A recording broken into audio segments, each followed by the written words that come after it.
Mister, possiamo dire un Castelfidardo pronto per il campionato vedendo la vostra prestazione quest'oggi qui a San Marino? Ma la vittoria meritata per quanto eventualmente espresso in campo, nel senso che la squadra ha lottato e si è sacrificata, anche il fatto stesso di aver ribaltato il risultato,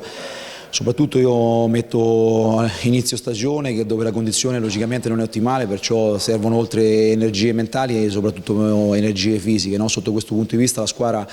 ha dato tantissimo, è riuscita a ribaltare il risultato e poi dopo è normale che ci sarebbe stato un ritorno in questo caso del San Marino perché hanno qualità, hanno giocatori importanti,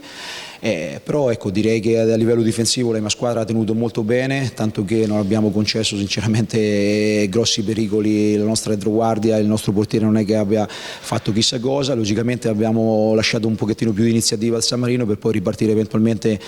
diciamo così, in contropiede. E dico che l'abbiamo fatta abbastanza bene, l'unica, diciamo così, noda stonata per quanto mi riguarda, logicamente i due gol presi, come soprattutto l'abbiamo presi, no? Perché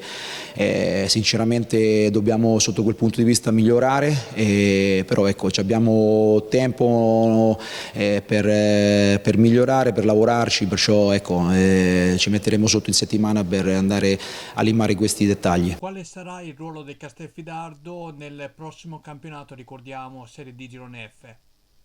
Il nostro ruolo è semplicemente mantenere la categoria come neopromossa, sappiamo che sarà un campionato difficilissimo dove ci sono squadre e piazze iperblasonate e di conseguenza, ripeto, sarà un campionato che si dovrà lottare ogni domenica su ogni campo a partire già da domenica contro la Vigor Senigallia.